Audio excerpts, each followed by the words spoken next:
Ya, oke. Ya, jadi sebenarnya kalau nggak salah review ini dulunya kan direncanakan sebenarnya untuk retreat ya, kalau nggak salah dulu ya. Ini dari pembicaraan di kafe, di warung kopi. Jadi sebenarnya aslinya itu Feli kalau nggak salah waktu itu ngobrol dia sama saya. Nah, salah satunya itu pertanyaannya, gimana sih kok cara untuk mempelajari Alkitab itu seperti apa ya, terutama di tahun ini ketika kos di tempat ini belajar tentang kitab Roma misalnya, itu seperti apa gitu ya. Jadi awalnya itu gitu ya. Nah, itu apa itu original plan-nya. Nah, kemudian nggak jadi gitu karena semuanya sibuk gitu ya. Jadi untuk retreat itu susah gitu ya. Jadi akhirnya diputuskan untuk review berapa 3 kali sebenarnya. Nah, sebenarnya saya agak bingung juga ini disuruh nge-review ini ya. Soalnya nge-review ini gimana nge-reviewnya ini ya saudara ya. Karena saya kemarin sempat dengerin di YouTube ya. Jadi saya dengerin satu-satu walaupun tidak semuanya, tapi saya sempat dengerin satu-satu per part-partnya gitu ya. Saya coba untuk mengikuti gitu ya, walaupun nggak bisa semuanya. Dan jujur sebenarnya saya katakan ya agak bingung juga saya ini malam hari ini untuk membagi ya. Tapi baiklah, untuk menjawabi kembali lagi bahwa kepentingan review ini sebenarnya untuk belajar ya, untuk belajar read our Bible, membaca Alkitab kita, untuk studi Alkitab kita. Jadi saya akan mulai review untuk malam hari ini sebenarnya adalah bagaimana sih sebenarnya cara membaca Alkitab kita atau cara melakukan studi dalam Alkitab kita. Nah, kalau rekan-rekan mungkin ada yang pernah ikut sekolah atau SOM atau whatever itu yang diadakan oleh gereja-gereja lokal gitu ya, mungkin kelas-kelas pendalaman Alkitab atau cara menafsir Alkitab, maka sebenarnya secara sederhana sebenarnya cara membaca Alkitab kita itu disebut sebagai sebuah metode yang disebut sebagai historis gramatikal gitu ya. Nah, historis gramatikal itu apa? Historis gramatikal itu ada historis itu sejarah, grammatical itu tata bahasa. Ya. Jadi ketika kita membaca Alkitab, bagian apapun itu ya, entah itu kitab Kejadian, entah itu Mazmur, entah itu surat yang setahun ini saudara bergumul dengan itu, maka cara membaca kita itu yang pertama jelas kita harus memahami tentang historisnya. Ya, tentang sejarahnya. Dan kalau rekan-rekan mungkin ikut waktu pertemuan yang ke berapa itu yang di rumahnya siapa itu? Fandi ya. Saya pernah mengatakan bahwa Alkitab ini sebenarnya tidak dituliskan, tidak ditujukan langsung kepada kita. Ya, tetapi Alkitab ini memang dituliskan, ini diperuntukkan bagi kita. Ya, kalau bahasa Inggrisnya itu jelas ya, the Bible has written not to us, but for us. Ya. Jadi sebenarnya, saudara, ketika kita membaca Alkitab, misalnya Roma, maka kita tidak bisa mengatakan bahwa surat Roma ini ditulis oleh Paulus itu ditujukan kepada kita. Kos, Jombang misalnya. Itu saja tidak. Paulus sedang menuliskan surat Roma ini kepada orang yang ada di Roma. Di mana orang yang ada di Roma itu saja pada waktu itu berbeda dengan orang yang ada di Jombang. Gitu kan, latar belakangnya beda, budayanya beda, sehingga kemudian kata-kata yang dipakai itu pun akan memiliki sebuah konotasi yang berbeda, ya. Walaupun mungkin ditranslate dengan kata-kata yang sama. Misalnya nanti kita akan belajar bersama-sama tentang kata kebenaran Allah. Saudara di surat Roma itu saja sudah pernah diajar itu, betul ya? Kalau nggak salah itu bagiannya Elder Cuncun waktu itu ya, yang membahas tentang the righteousness of God ya, tentang kebenaran. Kita orang modern, kita orang di Jombang, kita orang Indonesia, kalau kita ada orang ngomong tentang kebenaran, kita pasti paham itu, apa itu kebenaran.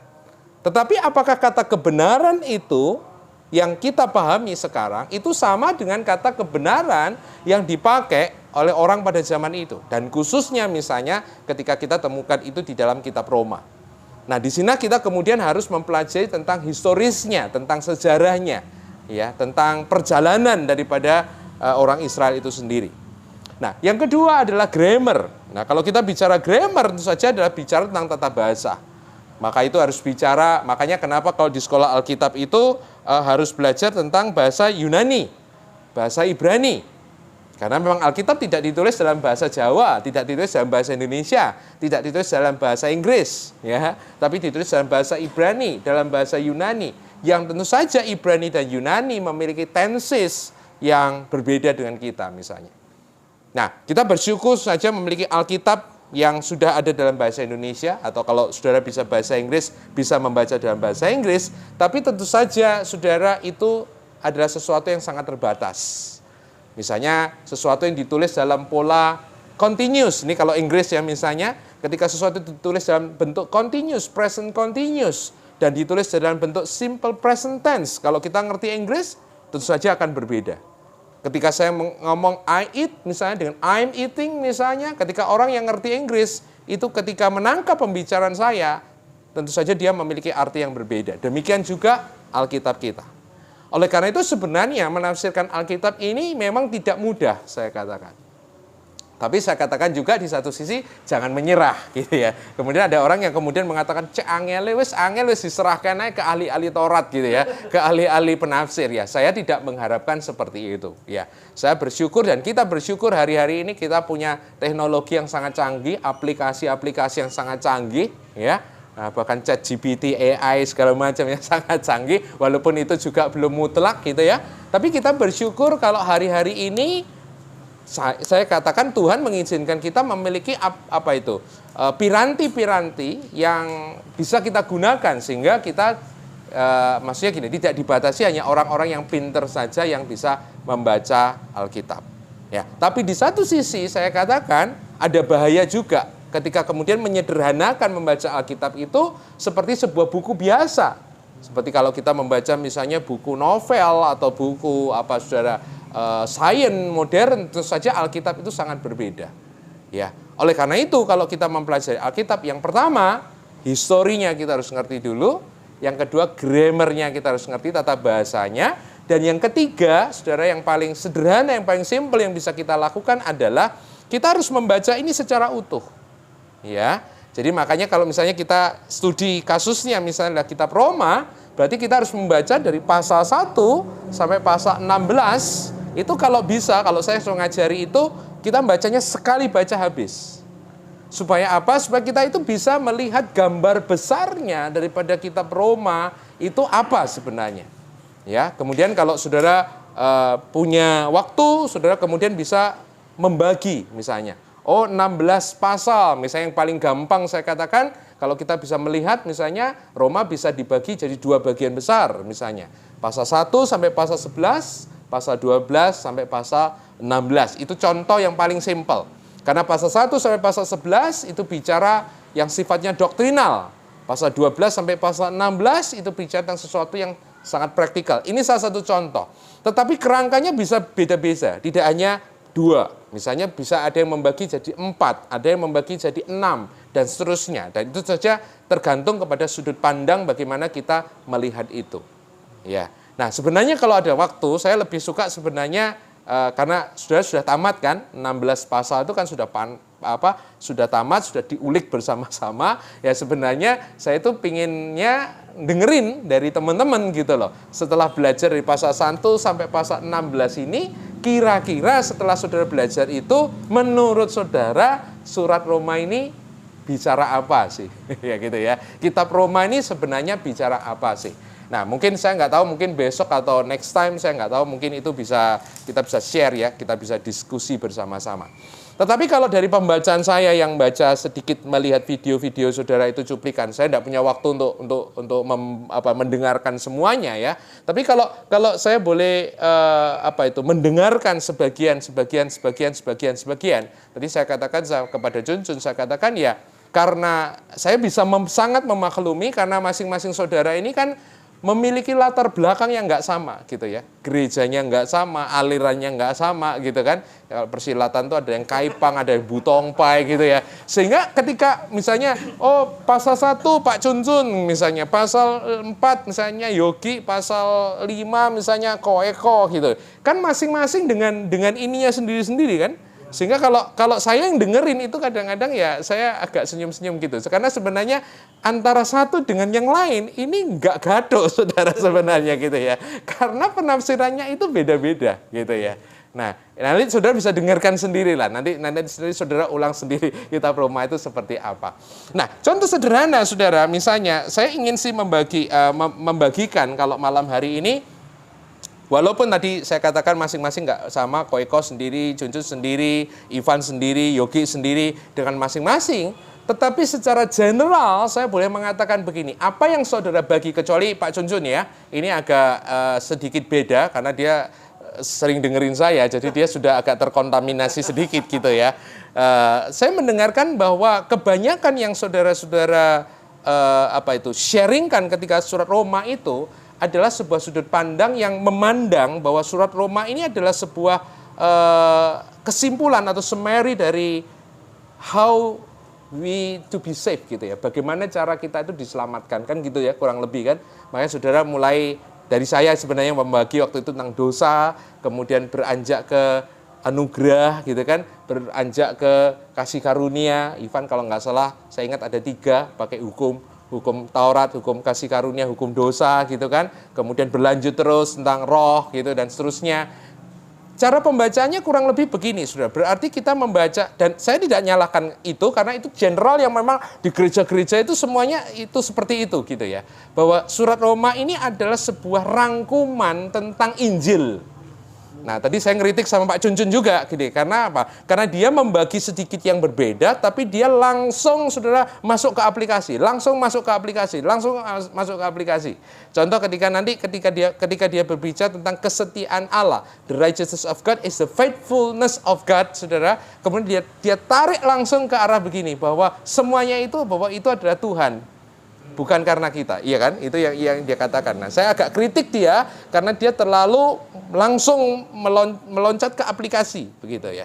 Nah, sehingga kemudian kalau tidak hati-hati, apa yang terjadi? Walaupun Pak Cuncun ini memiliki sudut teologi yang agak berbeda, tapi karena dia terburu-buru masuk ke aplikasi, maka endingnya itu jatuhnya sama dengan teman-teman yang lain, gitu ya. Ini bicara tentang keselamatan gitu loh. Bagaimana kita orang yang berdosa ini dapat diselamatkan, yaitu dengan cara anugerah Allah, dengan cara beriman kepada Tuhan Yesus Kristus. Kan kurang lebih itu loh. Ya, pembicaraan kita kurang lebih berapa bulan saudara belajar itu kan saudara. Nah, saudara, saya ingin bagikan sesuatu yang agak berbeda dan tidak usah merasa bersalah karena saya juga dulu seperti itu gitu ya. Tetapi kemudian di tahun ini ketika saya belajar kembali tentang membaca tentang surat Roma ini, maka saya katakan bahwa cara membaca kita Roma yang seperti dulu tadi, tentang ceritanya bahwa surat Roma adalah cerita tentang bagaimana kita orang berdosa yang diselamatkan oleh anugerah dengan cara beriman kepada Tuhan Yesus, itu menurut saya bukan itu yang diceritakan surat Roma. Ya. Kenapa saya katakan bukan itu? Contoh sederhana. Tadi saya juga sempat ngobrol dengan Pak Cuncun waktu kalian tadi latihan ya. Saya tidak tahu waktu saudara bertransisi dari pasal 11 ke pasal 12. Ya, pasal 11 itu saya yang bagi ya. 9, 10, 11 masih ingat waktu itu tentang Israel. Saudara, kemudian sudah masuk ke pasal 12. Saya tidak tahu bagaimana saudara mentransisikannya. Dari pasal 11 bicara Israel, kemudian pasal 12 itu bicara tentang hidup berkomunitas, hidup bergereja. Nah, saya juga nggak sempat dengerin yang pasal 12. Tapi kalau tebakan saya benar, mungkin tidak ditransisi. Mungkin saudara yang bagi waktu itu saya juga nggak tahu siapa. Mungkin waktu itu langsung ngomong, ya sekarang kita masuk ke pasal 12, di mana pasal 12 ini kita berbicara tentang hidup berkomunitas. Mungkin seperti itu. Sehingga kesannya adalah apa, saudara? Itu menjadi potongan-potongan yang berdiri sendiri-sendiri. Jadi walaupun sudah membacanya surat Roma ini dari pasal 1 sampai pasal 16, tapi sebenarnya setiap pertemuan KOS itu seolah-olah itu menjadi topik yang berdiri sendiri-sendiri. dosa sendiri, besok anugerah sendiri, Roh Kudus sendiri, gereja sendiri, etika sendiri, hidup bersama sendiri, seperti itu. Nah, ini menunjukkan bahwa sebenarnya kenapa bisa terjadi seperti itu, berarti frame yang kita pakai selama ini, bahwa surat Roma bicara tentang cara diselamatkan, dari mana kita menjadi orang berdosa, menjadi kemudian, saudara, pada akhirnya itu glorifikasi, masuk surga, itu bahasanya seperti itu sebenarnya adalah kurang tepat. Ya, saya nggak tahu kalau saya tanya sama saudara, simpulkan surat Roma dalam satu kata, kira-kira apa itu? Tema surat Roma itu menurut saudara apa? Setelah saudara belajar 12 pasal, kalau ditanya tema surat Roma itu apa?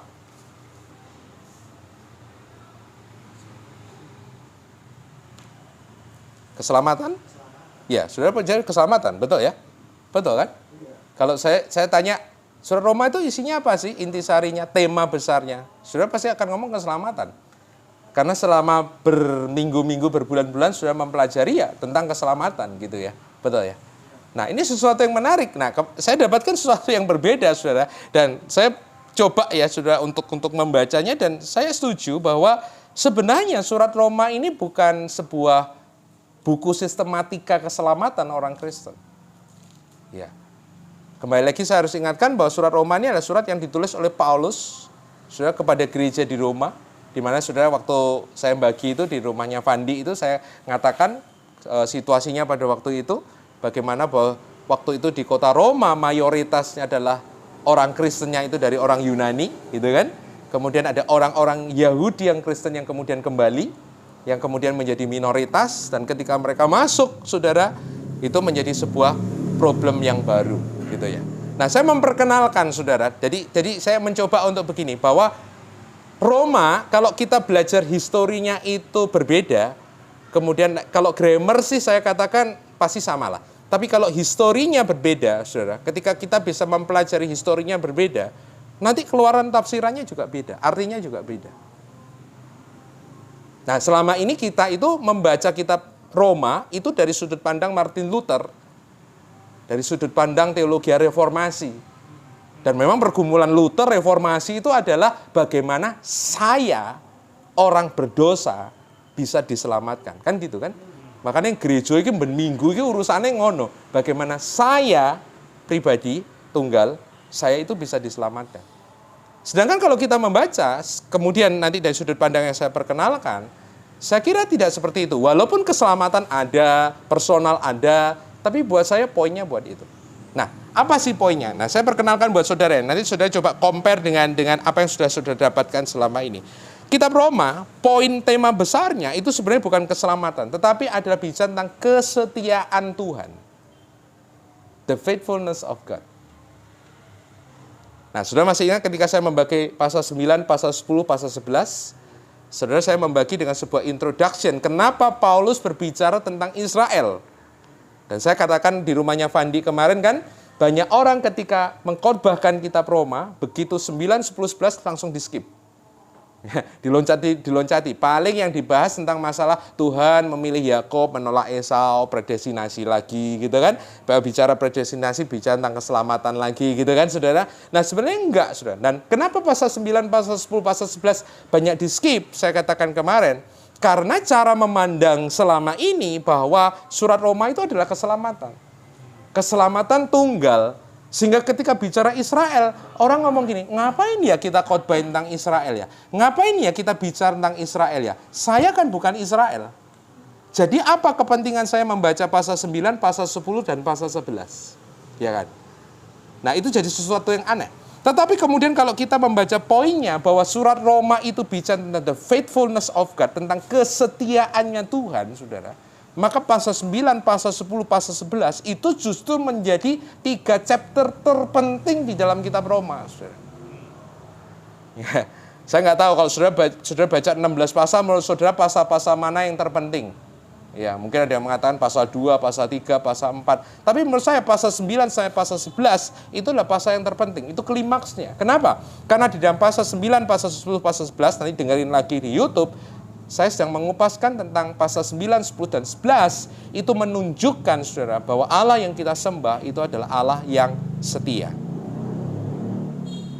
Nah, pembagian kerangkanya, saudara, itu bisa, kalau saudara, boleh saudara silakan sambil buka-buka Alkitab ya, saudara ya, itu boleh dibagi menjadi beberapa bagian. Bagian yang pertama itu Roma pasal 1 ayat 1 sampai 1 ayat 18. Itu bicara pendahuluan. Kalau di dalam YouTube saudara itu bagiannya Pak Cuncun itu 2 kali. Dia bicara tentang introduction. Ya, pendahuluan. Tapi pendahuluan ini sangat penting, saudara. Karena di dalam pendahuluan ini Paulus memberikan 3 klaim, yang kemudian 3 klaim, 3 poin ini yang dia terus kemudian dikembangkan di dalam seluruh kitab Roma. Nah, 3 poin utama atau 3 klaim dari Paulus itu apa? Yang pertama, dia mengatakan begini, bahwa kitab suci, scriptures, itu melihat Yesus yang dibangkitkan itu sebagai perwujudan dari kesetiaannya Tuhan, kesetiaan Allah. Ya, itu poin pemikiran Paulus yang pertama. Yesus yang dibangkitkan itu adalah wujud daripada kesetiaannya Tuhan. Yang kedua, pemikiran Paulus yang kedua yang penting adalah bahwa kesetiaan Allah melalui Yesus itu tidak hanya ditunjukkan hanya di dalam masalah Israel dan penggenapan janji-janjinya dalam kitab suci, tetapi juga dalam perihal masuknya bangsa-bangsa non-Yahudi itu menjadi umat Allah. Itu yang kedua. Dan semuanya bicara tentang faithfulness. Yang ketiga, kemudian Paulus mengatakan bahwa kesetiaan manusia kepada Allah itu diceritakan ulang, saudara, lewat peristiwa atau kisah yang ditunjukkan oleh Yesus. Jadi temanya bicara tentang faithfulness, semuanya faithfulness. Faithfulness-nya Allah, kesetiaannya Allah, saudara, yang dinyatakan lewat Yesus Kristus yang dibangkitkan. Yang kedua, kesetiaannya Allah, saudara, lewat memelihara Israel dan kemudian memanggil bangsa-bangsa bukan Yahudi masuk menjadi umatnya.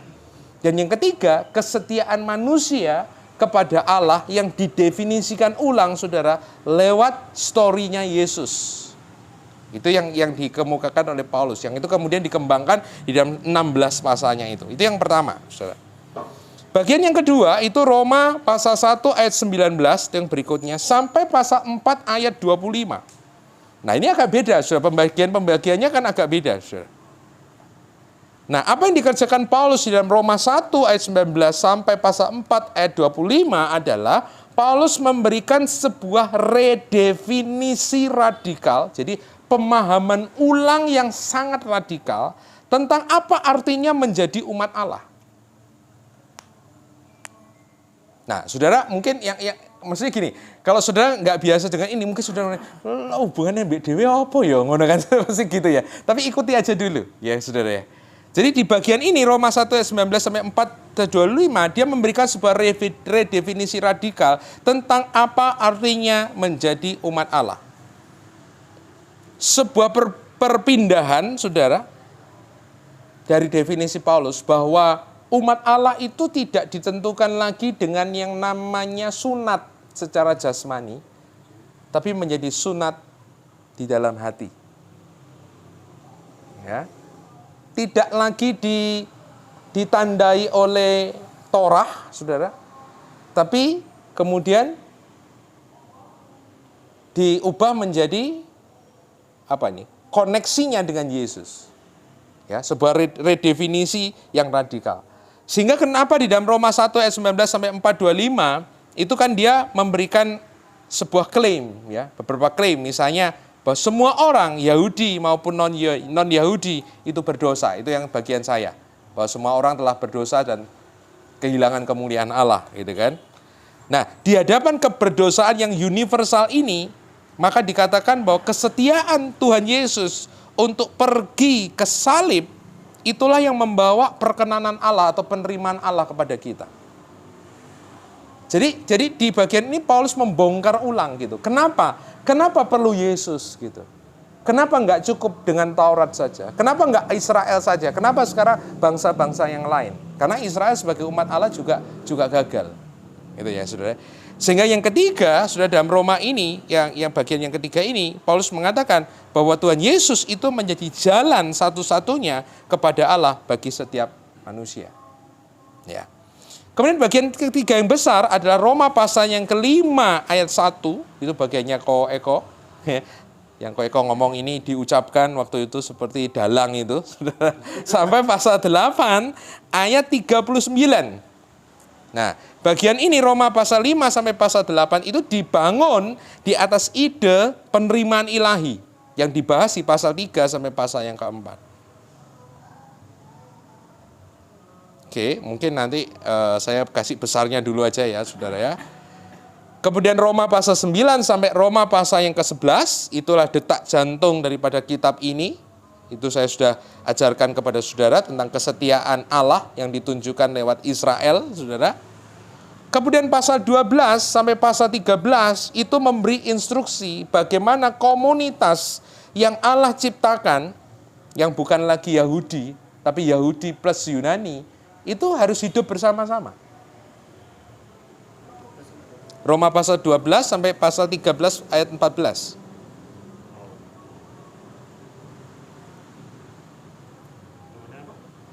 Memberi instruksi bagaimana komunitas yang Allah ciptakan itu harus hidup.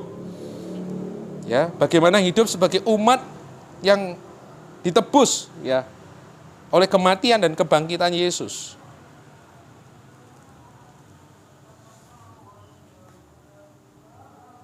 Roma 14 ayat 1 sampai Roma pasal 15 ayat 13 itu menceritakan khusus lebih sempit lagi. Jadi merupakan turunan dari Roma 12 tentang bagaimana Yahudi yang menjaga Taurat dan orang Yahudi yang bebas dari Taurat itu bisa hidup bersama-sama dalam satu komunitas. Ya. Kemudian Roma 15 ayat 14 sampai Roma 16 ayat 27 yang isinya salam. Ya. Itu sebenarnya juga memberi sebuah bahasanya Daniel Craig memberikan sebuah jendela kepada kita tentang apa yang sebenarnya sedang diperangi oleh Paulus secara pribadi. Karena itu bicara tentang bagaimana Paulus membawa persembahan dari gereja-gereja non-Yahudi kepada gereja-gereja di Yerusalem, gitu kan? Di Roma 16, betul ya? Nah, ini kaitannya masih tentang apa? Yahudi, non-Yahudi. Nah, jadi sebenarnya kalau kita bicara tentang Roma ini, saudara, gambar besarnya surat Roma ini apa? Sebenarnya tentang bukan bagaimana dari orang berdosa kemudian diselamatkan, mati masuk surga, tidak sebenarnya. Tapi Roma ini sedang berbicara tentang bagaimana berbicara tentang kesetiaan Allah kepada janji-janjinya, kepada covenant-nya, dan kemudian menghasilkan, saudara, sebuah komunitas yang baru. Ya, yang yaitu komunitas Yahudi dan non-Yahudi. Sudah begini, ini memang agak susah ya saya membaginya, tapi saya katakan begini, sudah percaya nggak percaya, sebenarnya seluruh Alkitab itu sebenarnya bukan berbicara tentang bagaimana Allah itu membawa kita, manusia berdosa yang di bumi, ketika mati itu masuk surga, itu nggak begitu, saudara.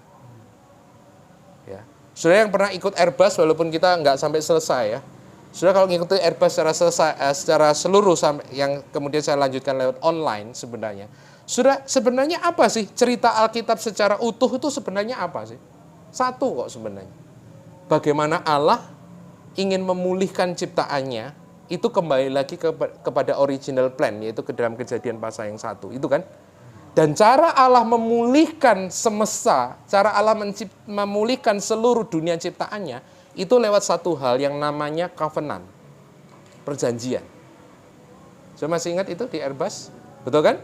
Ya, betul ya. Di Airbus saya mulai dengan apa? Bagaimana Allah menciptakan bumi dan segala isinya. Kemudian tentang manusia yang jatuh ke dalam dosa. Dosa ini merusakkan rencana Allah ini. Dan kemudian apa yang dilakukan Allah? Allah ingin, saudara, merestorasi kembali bumi ini sehingga kembali kepada the original plan. Jadi rencana Tuhan itu apa? Bukan sorga, saudara. Rencana Tuhan itu adalah apa? Bumi. Tuhan itu ingin memulihkan bumi. Ya. Tuhan itu ingin memulihkan manusia yang ada di bumi ini. Kenapa? Karena manusia ini yang menjadi agentnya Tuhan, gitu kan? Jadi manusianya juga harus pulih, alam semestanya juga pulih, buminya juga harus pulih. Lah gimana caranya Tuhan memulihkan? Tuhan nggak mau langsung, ini cara kerjanya Tuhan. Tuhan bisa sih langsung begitu dia lihat, buminya kok hancur ya, terus diremes-remes sama Tuhan, bikinin bumi yang baru, bisa. Tapi Tuhan nggak mau begitu. Ya, Tuhan bisa sih, atau mungkin nggak diremes-remes, langsung misalnya ditiup, disebul tuh, wus gitu ya, dibim salah bim, kemudian semuanya kembali lagi, bisa nggak? Bisa, tapi Tuhan juga nggak mau begitu. Kalau kita belajar Alkitab, Tuhan selalu ingin memulihkan, saudara, bumi itu lewat yang namanya manusia. Begitu dia mengikat sebuah hubungan dengan manusia, itu yang disebut sebagai covenant. Ya, sehingga seluruh cerita Alkitab itu kan selalu bicara begini, bagaimana Tuhan ingin memulihkan alam semesta ini lewat covenant-nya dia, lewat umat perjanjiannya dia. Nah, Roma itu bicara sama, bahwa Tuhan itu setia kepada covenant-nya. Tuhan itu setia kepada perjanjiannya. Sehingga hasil daripada Tuhan setia kepada covenant-nya ini, muncullah yang disebut sebagai orang-orang perjanjian baru. The New Covenant. Ya. Jadi saudara, kalau saya mau simpulkan, saudara, Roma itu bicara ada dua yang dituju oleh Tuhan. Satu, ini yang nggak ada di kitab Roma sebenarnya, adalah bagaimana Tuhan ingin memulihkan alam semesta. Yang kedua adalah Tuhan ingin bekerja memulihkan ini lewat umat perjanjian baru, community yang disebut sebagai body of Christ. Jadi apa yang ingin didapatkan Tuhan? Sebuah komunitas baru, sebuah the new people, manusia yang baru. Makanya saudara, ketika saudara membaca Roma, kenapa endingnya itu kok gereja sih? Kenapa endingnya itu kok Yahudi dan non-Yahudi yang dipersatukan?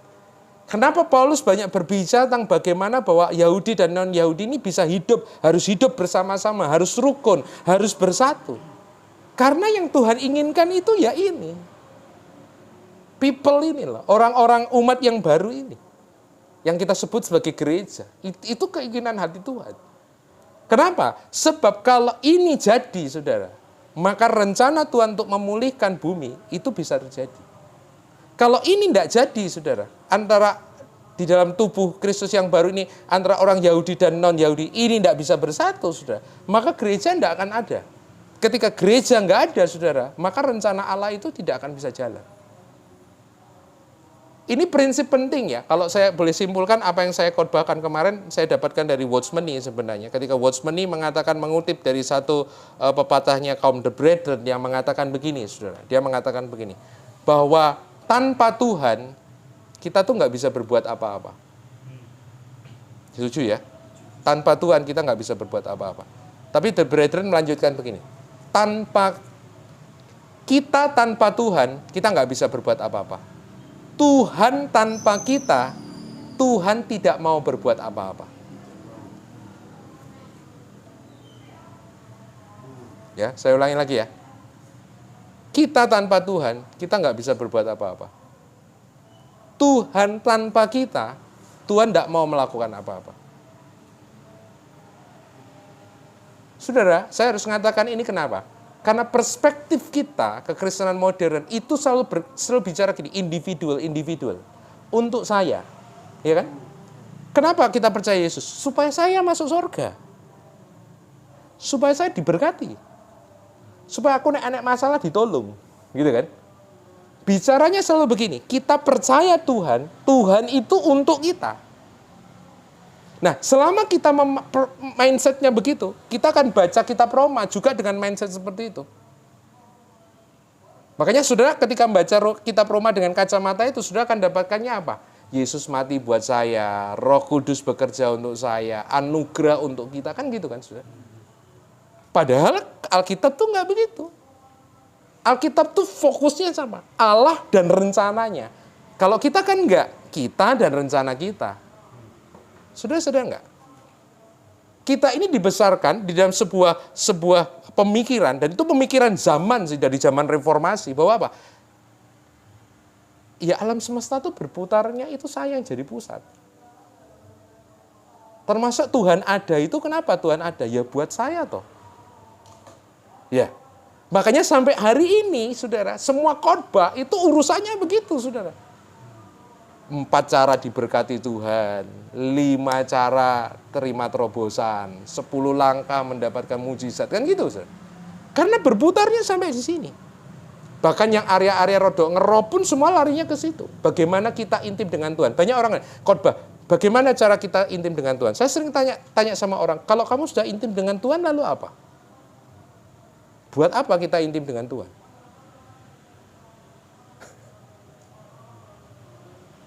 Oh, saya mau belajar profetik supaya bisa dengar suara Tuhan, supaya bisa masuk ke jendela alam roh. Oke. Kalau kamu sudah bisa masuk ke jendela alam roh, bisa masuk, bisa keluar, karena ada yang bisa masuk, nggak bisa keluar, saudara. Kalau sudah bisa masuk, sudah bisa keluar, so what, gitu loh. Nah, saudara, ini yang harus diubah lebih dulu. Di dalam review kitab Roma, saya ingin menekankan ini dulu. Mindsetnya harus berubah dulu. Karena pemikiran Alkitab dan pemikiran Paulus itu bukan bicara kita dan rencana kita yang kecil, tapi Tuhan dan rencana yang besar, dan kita masuk di dalam situ. Selama ini kita kebalik, saudara. Nah, Paulus bicara di dalam kitab Roma, Tuhan dan rencana yang besar. Apa Tuhan dan rencana yang besar? Rencana yang besar, bagaimana Tuhan ingin memulihkan bumi, lewat apa? Lewat umatnya. Makanya yang Tuhan inginkan itu apa? Hari-hari ini, umatnya, gereja. Jadi saudara, kita itu bertumbuh, kita itu berdoa, kita itu baca Alkitab. Itu bukan, saya kadang-kadang juga nanyain orang-orang, kenapa sih kamu tuh belajar Alkitab? Ngopo sih kowe kok doa? Kenapa sih kowe kok harus bertumbuh secara rohani? Nek wis tumbuh, nek wis mature, nek wis mateng, terus ngopo ngono lho. Saudara pernah nanya enggak itu? Di gereja-gereja yang agak sehat kan saudara di-push terus toh, untuk bertumbuh toh. Ayo bertumbuh, ayo jadi dewasa, ayo bertumbuh, ayo jadi dewasa, ayo seperti Yesus. Setuju saya. Tapi pertanyaannya, kalau kita sudah seperti Yesus lalu apa? Nah, kadang-kadang kita nggak dikasih tahu. Udah seperti Yesus, ya udah, gitu kan. Ya mungkin juga mereka nggak tahu gitu ya. Nah, saudara, Roma memberitahu kita, kalau kita sudah jadi seperti Yesus, bukannya kita personal, tapi ketika secara korporat kita menjadi seperti Yesus dalam tubuh Kristus, tubuh ini siap melakukan kehendak Bapa. Memulihkan, melayani, mengasihi. Untuk apa? Supaya terjadi pemulihan. Ya, saudara ya. Nah, kitab Roma itu bicara itu, tentang God, faithfulness of God, tentang kesetiaan Allah kepada plan-nya ini. Dia tetap stick kepada rencananya ini. Nah, oke, mari kita coba lihat sedikit ya, supaya saudara bingung dengerin saya. Dikembalikan ke rencana semula. Diulangi lagi rencana semulanya itu gimana?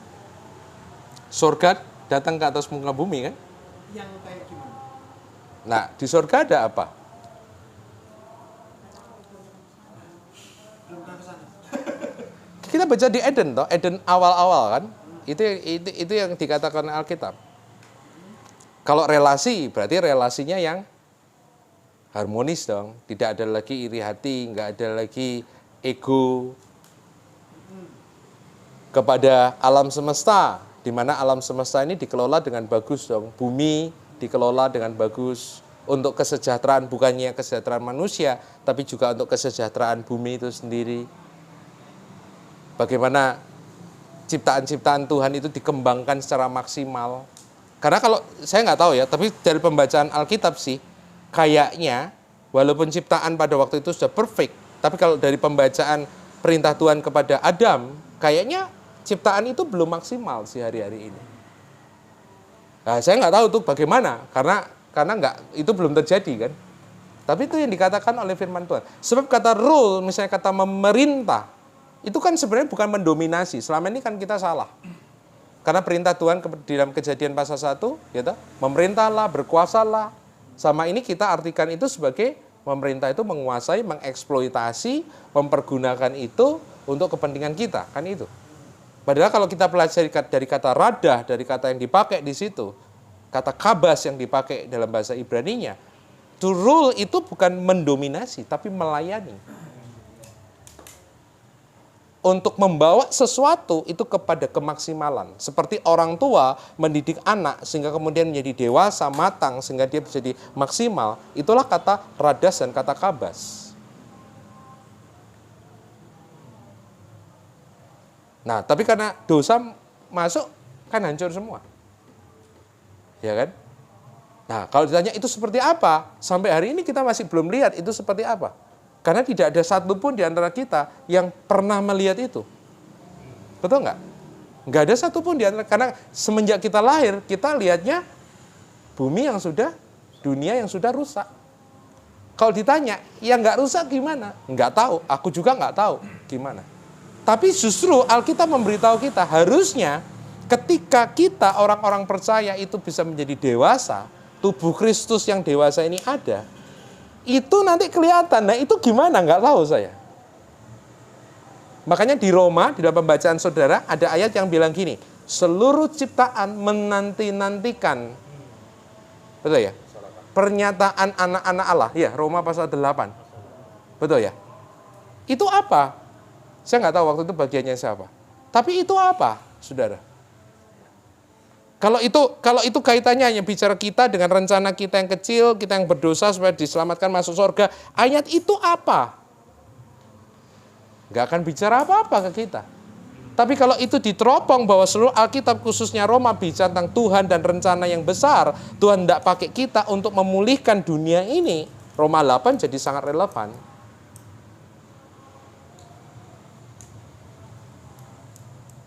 Betul nggak? Bisa nangkap jawabannya? Ya, kurang lebih seperti itu. Nah, coba kita lihat sebentar ya, saudara. Di dalam Roma, saya ingin coba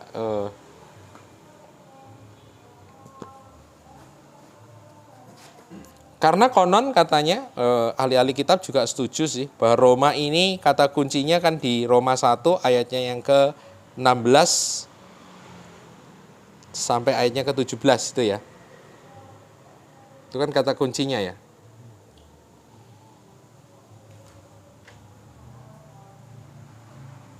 Saya baca Inggrisnya gini, King James-nya ngomong begini, atau langsung terjemahan King James Indonesianya. Roma 1 ayat 16 sampai 17, sebab aku tidak malu akan Injil Kristus. Karena Injil adalah kuasa Allah yang menyelamatkan untuk setiap orang yang percaya. Pertama-tama untuk orang Yahudi dan juga untuk orang Yunani. Ayat 17.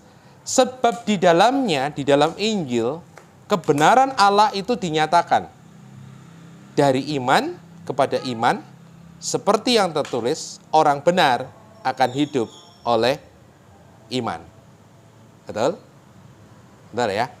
Nah, saya percaya saudara sudah sudah diajari tentang ayat ini, dan kita semua biasanya akan membaca, oh ya berarti inti daripada surat Roma ini bahwa keselamatan itu adalah karena iman gitu ya. Tapi coba malam hari ini coba melihat, ya ini cara membaca Alkitab. Saudara ketika perhatikan Roma 1 ayat 16 dan 17, dan saudara bandingkan itu dengan Roma 1 ayatnya yang ke 2 sampai 4. Saudara ada nemukan ada korelasi enggak di situ?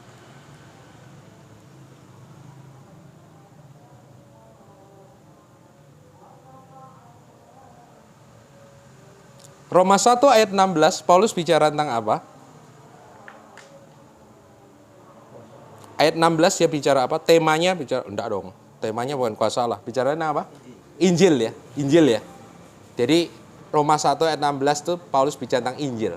Nah sekarang coba lihat Roma 1 ayatnya yang ke-2. Atau mulai dari ayat 1 lah. Ayat 1 sampai ayat 4. Dia bicara tentang apa? Injil ya. Berarti sama ya. Betul ya. Jadi Roma 1 ayat 16 sampai 17 itu bicara Injil. Roma 1 ayat yang ke-1 sampai ke-4 itu bicara tentang Injil juga. Betul? Roma 1 ayat yang kedua, Paulus mengatakan bahwa Injil yang dia beritakan itu diproklamasikan, dikabarkan itu melalui kitab suci. Scripture, perjanjian lama. Betul? Roma 1 ayatnya yang ke-17 adalah ayat yang pertama kali dalam kitab Roma yang mengutip perjanjian lama. Betul? Betul ya? Berarti ada korelasi yang sangat dekat ya. Satu, korelasinya kalau mau dicatat. Satu, dua-duanya bicara tentang Injil. Dua, dua-duanya bicara tentang scripture, tentang PL. Begitu ya. Jadi Roma 1 ayatnya yang pertama sampai 4 dan Roma 1 ayat 16-17 itu sangat berkorelasi. Paham sampai di sini? Paham? Paham ya? Paham enggak? Kalau enggak paham saya enggak. Paham? Jadi poin 1, dua-duanya bicara tentang Injil. Ya kan? Iya toh, ayat Roma 1:16 Paulus ngomong, I'm not ashamed with the gospel. Dia bicara tentang Injil. Roma 1 ayat 1 sampai 4 Paulus bicara Injil, aku seorang hamba Yesus Kristus dipanggil menjadi seorang rasul, diasingkan untuk Injil. Betul ya? Poin yang kedua, kesamaannya dua-duanya bicara tentang perjanjian lama. Karena Roma 1, Paulus yang awal, Paulus ngomong bahwa Injilku ini itu ada di dalam perjanjian lama. Sudah diberitakan lewat nabi-nabi. Roma 1 ayat 17 itu kutipan pertama Paulus yang Paulus ambil dari perjanjian lama. Oke? Setuju? Ya, oke ya. Oke. Maka ketiga, saudara, kesimpulannya berarti ketika kita membaca ayat 17, ketika dikatakan, saudara, ayat 17, sebab di dalamnya kebenaran Allah dinyatakan dari iman kepada iman seperti yang tertulis, orang benar akan hidup oleh iman. Kata bahasa Inggrisnya kan tidak ada kata orangnya kan. Saudara kalau baca dalam Inggrisnya hanya dikatakan gini, King James saya ngomong gini, the just shall live by faith. The just itu kalau diartikan berarti gini, si benar.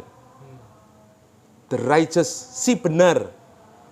Nah pertanyaannya si benar ini siapa? Nah selama ini karena kita membacanya Alkitab Indonesia kita orang benar, nah ini beda. Kalau saya tanya orang benar itu siapa? Kita, betul. Makanya kenapa kita membaca kitab Roma ini, ini bicara tentang kita. Karena kita orang benar gitu kan. Tapi Yunaninya, ini grammar ya. Yunaninya kan nggak ada kata orangnya, sudah. Hanya dikatakan the just, the righteous, si benar. Si benar. Nah pertanyaan saya, si benar ini siapa? Ingat saudara, 2 poin yang awal tadi saya katakan, antara Roma 1 ayat 1 sampai 4 dan Roma 1 ayat 16-17 itu berkaitan. Korelasi. Roma 1 bicara Injil, Roma 1 ayat 1 sampai 4 bicara Injil, Roma 1 ayat 16-17 bicara Injil. Oke? Nah, berikutnya saudara, Roma 1 bicara Injil. Injil ini bicara tentang siapa sih? Yesus. Ya kan? Roma 1 kan jelas itu, maka dikatakan, ini Injil apa? Injil ini bicara tentang putranya, tentang anaknya, itu ayat 3 kan? Betul. Sehingga kalau saya kembalikan ke Roma 1 ayat 16, berarti the righteous ini siapa? Yesus.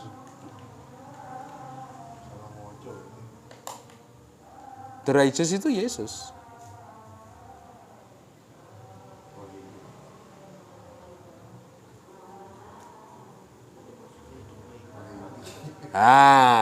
Makanya dikatakan, the righteous, the just shall live.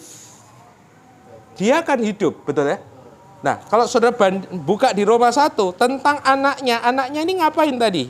Kalau saudara baca ayatnya yang keempat, Yesus yang diceritakan di dalam Roma 1 ayat 4 itu ngapain? Dia apa? Dia dilahirkan, betul, secara daging, kemudian dia bangkit. Bangkit itu apa sih? Bahasa lainnya?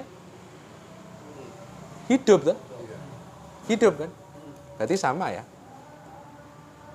The righteous shall live, orang benar hidup. Di Roma sebelumnya juga bicara hidup.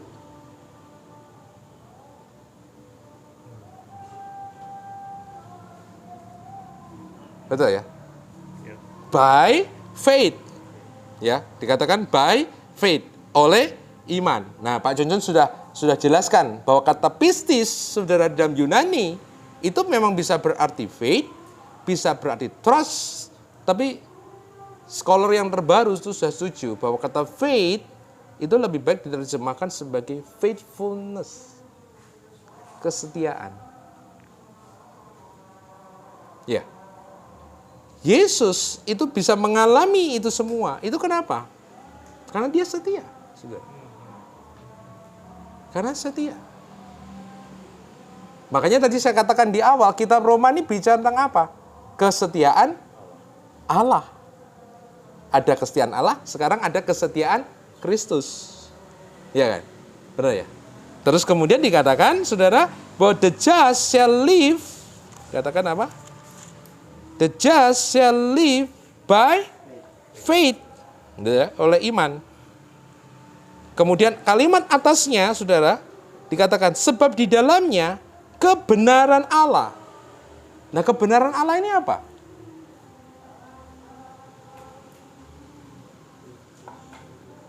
Kalau selama ini saudara membaca kata kebenaran Allah ini apa? Kalau kita orang modern, kita ngomong benar, benar itu artinya apa? Enggak salah. Nah, kalau itu dikenakan kepada Allah, kebenaran Allah, itu artinya apa?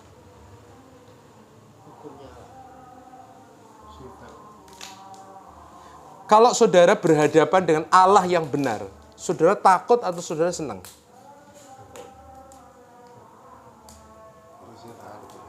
If you stand before the righteous God, kamu berdiri di hadapan Allah yang benar. Kamu gemeter atau kamu suka cita?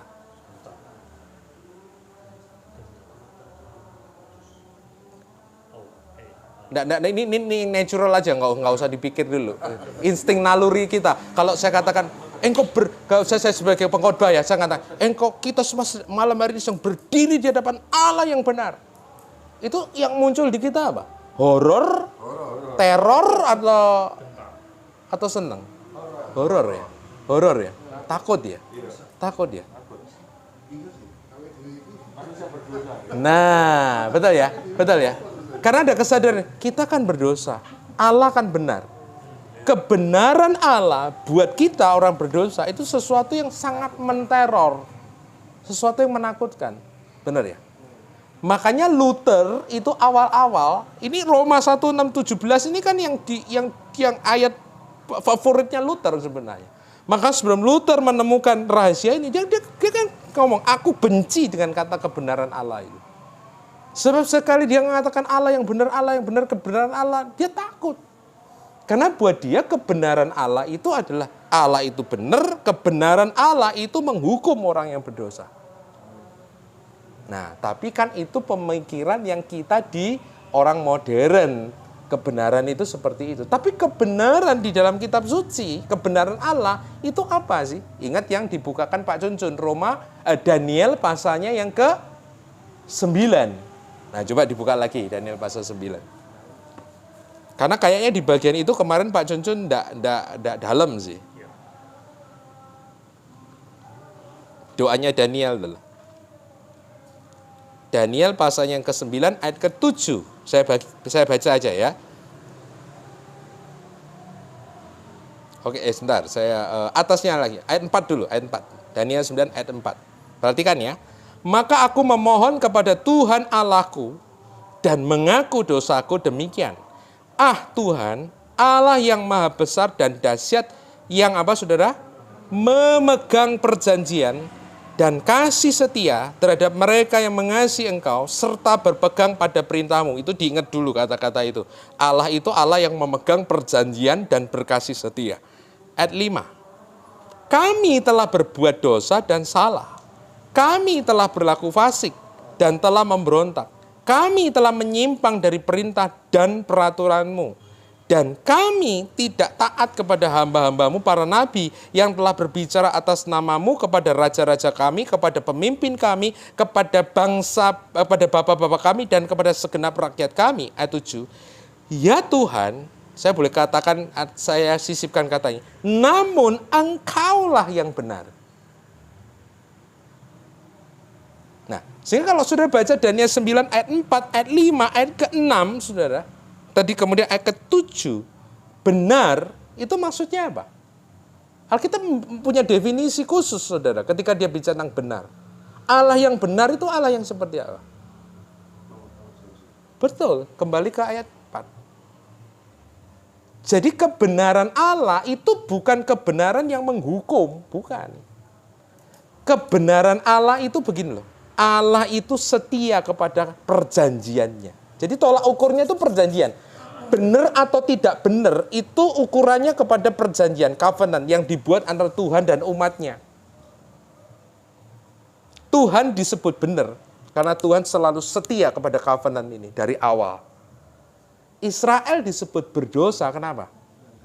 Karena mereka berubah setia, tidak taat kepada covenant, kepada perjanjian. Sehingga ketika itu dimasukkan ke Roma tadi, Roma 1 ayat ke-16 tadi, sebab di dalam Injil kebenaran Allah itu dinyatakan. Nah, sebenarnya kalau kita mandangnya kebenaran itu sebagai kebenaran yang menghukum, kebenaran moral, apa yang diungkapkan oleh Injil? Bingung kita. Wong Injil iki orang menghukum kok. Injil katanya intinya kasih karunia ya. Loh kok bisa dikatakan Injil isinya kebenaran? Salah dong, harusnya kalau kita konsepnya begini, saya bacanya gini. Sebab di dalamnya anugerah Allah dinyatakan. Lah itu baru benar. Tapi Paulus nggak ngomong anugerah loh. Paulus ngomong kebenaran Allah dinyatakan. Nah kenapa itu di pikiran kita orang Kristen modern jadi bingung? Sebab konsep kita kebenaran ini yang salah. Kebenaran Allah, sudah dalam ayat 17 itu apa? Kesetiaan Allah kepada perjanjiannya. Nah itu kalau tak masuk ke ini jadi jelas. Sebab di dalam Injil, kesetiaan Allah kepada perjanjiannya itu ditunjukkan. Nah, masuk enggak? Masuk enggak?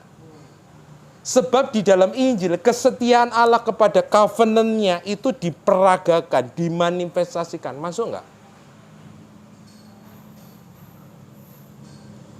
Lo masuk. Sebab Injil bicara apa? Pengutusan Yesus Kristus, ya kan? Itu kenapa Tuhan Yesus kok turun ke atas muka bumi, berinkarnasi? Ya karena Allah setia kepada perjanjiannya. Loh, iya toh? Makanya dikatakan, maka ketika Injil yang isinya Yesus Kristus yang jadi daging, yang kemudian bangkit ini muncul, itu membuktikan apa? Allah itu setia. Betul. Makanya the just tadi, orang benar yang di bawahnya tadi, ini bukan bicara kita, tapi bicara siapa? Yesus. Allah yang setia kepada perjanjiannya, mengutus Yesus Kristus untuk menunjukkan kesetiaannya. Yesus Kristus yang diutus oleh Bapa kuyo setia. Betul ya? Setia sampai mati, kemudian dibangkitkan. Kemudian naik ke surga. Kemudian Roh Kudus turun, Roma pasal 8 kalau dalam pembacaan kita. Ketika roh itu turun ke dalam diri kita, orang yang menerima roh itu menjadi orang yang setia. Betul. Allah yang setia mengutus Yesus yang setia. Dan ketika Yesus setia ini menjalankan misinya sampai selesai, yang dihasilkan adalah orang-orang yang setia. Betul. Dari kesetiaan kepada kesetiaan. Itu artinya ayat 17. Sebab di dalamnya kebenaran Allah dinyatakan dari iman kepada iman.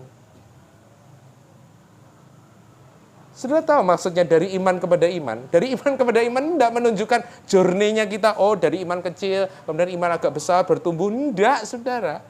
Ayat Roma 1:17 itu menunjukkan gini loh. Bahwa kesetiaan Yesus itu menghasilkan kesetiaan kita. Kenapa? Buktinya yang sangat kuat. Banding nombalik non meneh. Di Roma 1 ayat 3 sampai dengan ayat yang keempat tadi. Di ayat yang kelima, Paulus ngomong begini.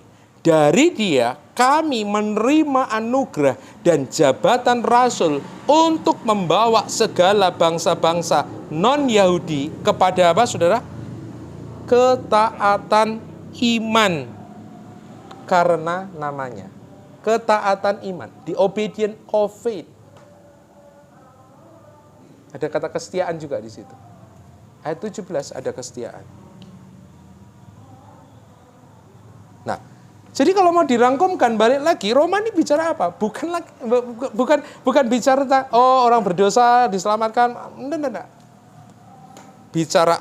Jadi aktor utamanya itu Allah yang setia kepada perjanjiannya, mengutus Yesus yang setia.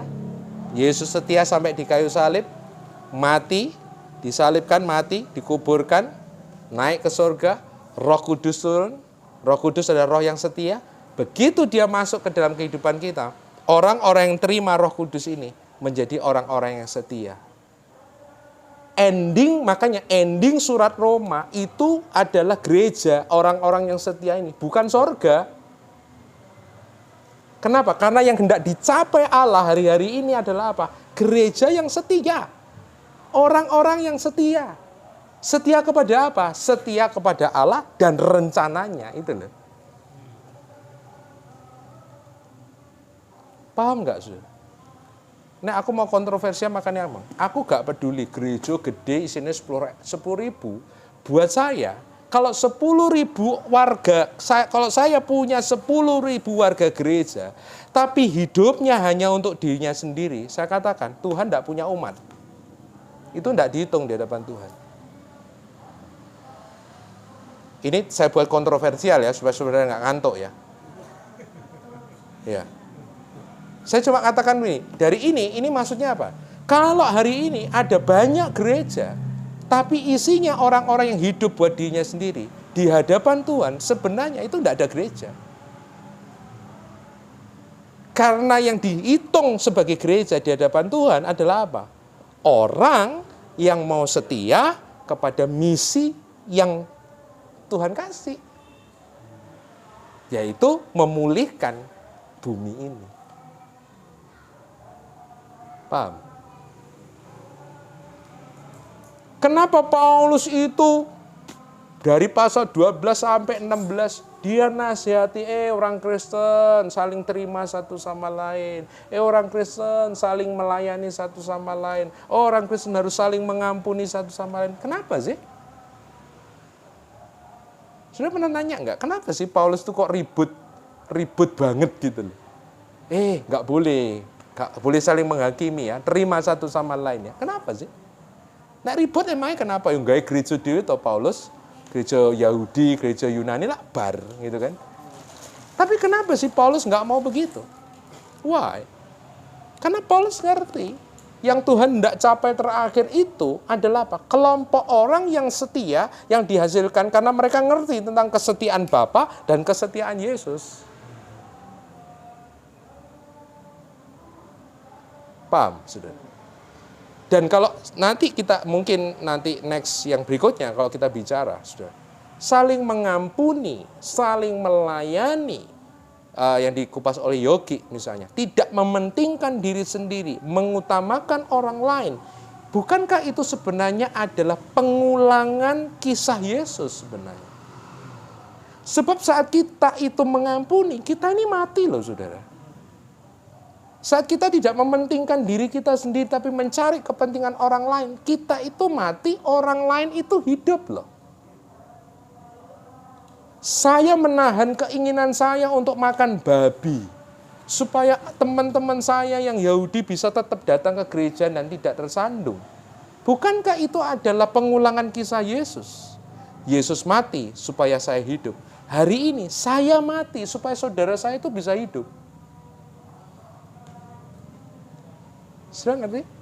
Gereja adalah Yesus yang diulang. Kisahnya gereja adalah kisah Yesus yang diulang. Apa yang terjadi dinamika di dalam gereja ada pengulangan kisah kematian dan kebangkitan Kristus yang diulang terus dalam kehidupan kita. Dan ketika people ini ngerti ini, that's the church. Itulah gereja. Dan orang-orang yang semacam inilah yang bisa dipakai Tuhan untuk menggenapi rencananya.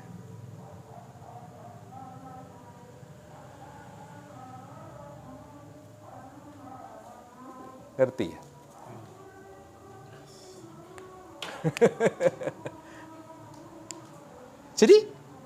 Jadi maafkan. Jadi intinya Alkitab yang kita pelajari selama ini ya buat saya meleset. Contoh. Bentar lagi Natal ya.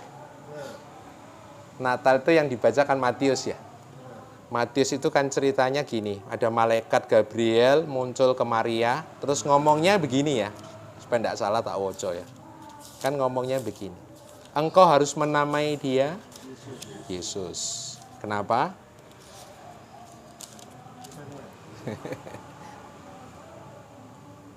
Bentar.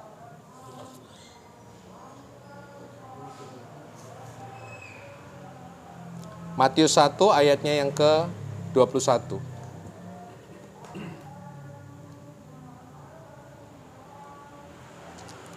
Tolong bacain, Jok. Matius 1 ayat 21, ia akan melahirkan anak laki-laki dan engkau akan menamakan dia Yesus, karena dialah yang akan menyelamatkan umatnya dari dosa mereka. Dosanya yang di apa tadi? Pakai kata apa? Dialah yang akan menyelamatkan umatnya dari dosa mereka. Dosanya mereka ini apa sih? Kalau saudara baca itu Yesus menyelamatkan umatnya dari dosa mereka. Dosa mereka ini dosanya apa? Iya, wis tak kayak seru soalnya. Tapi selama ini ketika kita baca satu, kita bacanya kan begini kan? Coba nih, coba kesal.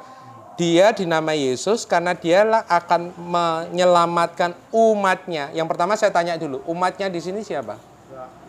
Lah, kita kan langsung ngomong, umatnya tuh kita. Lah, saudara berarti tidak membaca di dalam konteks. Karena umatnya di sini bukan kita. Siapa? Orang Israel.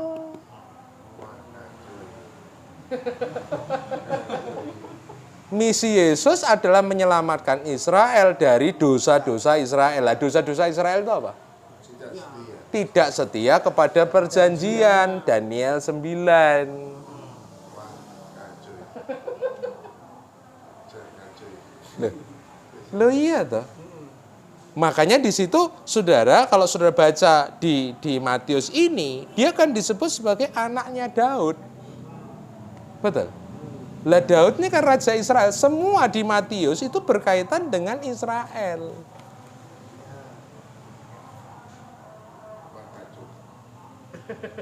Loh kan ya? Benar. Dosanya Israel itu tidak setia kepada perjanjian. Nah, dosanya kita apa? Dosanya orang-orang non-Israel. Apa? Dosanya kita apa? Nek dosanya kita apa?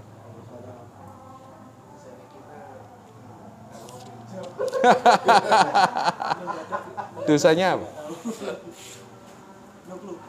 No clue. Nah, tak kasih clue. 1 Tesalonika 1 ayat yang ke-9. Karena Tesalonika itu jemaat Tesalonika itu adalah kebanyakan orang-orang non-Yahudi. Ayo, baca lagi ya. 1 Tesalonika 1 ayat 9, sebab mereka sendiri bercerita tentang kami, bagaimana kamu sambut dan bagaimana kamu berbalik dari berhala-berhala kepada Allah untuk melayani Allah yang hidup dan yang benar. Apa nek dosane wong non Yahudi apa? Berhala. Mek mau buka Roma, cocok toh? Roma 1 ayat 18 itu bicara apa yang pertama? Sebab murka Allah telah dinyatakan di surga terhadap segala kefasikan manusia. Mereka menggantikan berhala tuh. Mereka menggantikan pencipta dengan ciptaan. Mereka begini. Betul? Betul ya? Jadi dosanya kita itu apa? Berhala. Kita nyembah sesuatu yang bukan Allah, itu kita jadikan Allah. Dosanya Israel apa? Gak taat ambek perjanjian. Maka Roma pasal 2 itu ngulik tentang itu toh. Kamu ngerti Taurat, kamu punya Taurat, kamu harusnya jadi pengajar, tapi kamu sendiri melakukan. Berarti mereka tidak taat kepada covenant.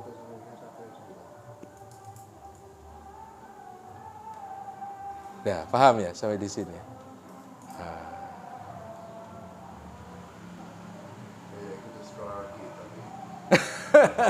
Buku sekolah Alkitab, belajar Alkitab kok.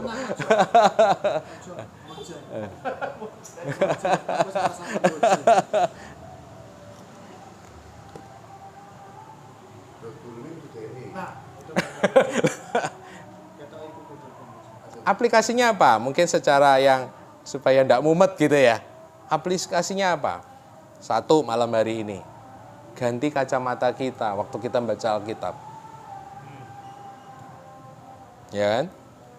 Karena selama ini kita membaca itu dengan kacamata yang itu tadi individualis, konsumtif, ya kan? Ya, bahkan ketika bicara, makanya saya ngomong gini loh.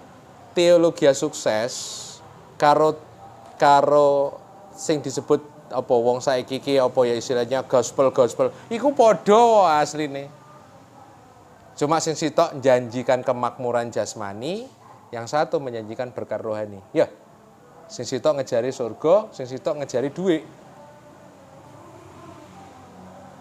Iya ta?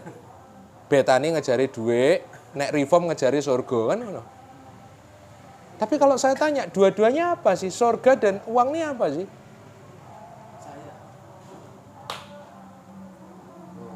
Saya kasih jalan ketiga, saudara. Kita nggak ngejar surga, kita nggak ngejar uang. Kita ngejar Tuhan dan rencananya. Tapi begitu kita dapatkan Tuhan dan rencananya, kita dapat surga, kita dapat uang.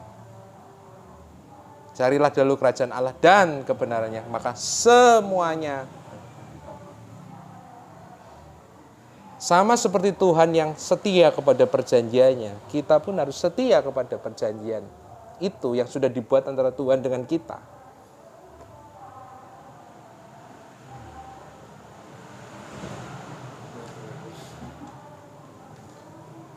Ya wes gitu sih kok mumet nggak? Tak dhewe.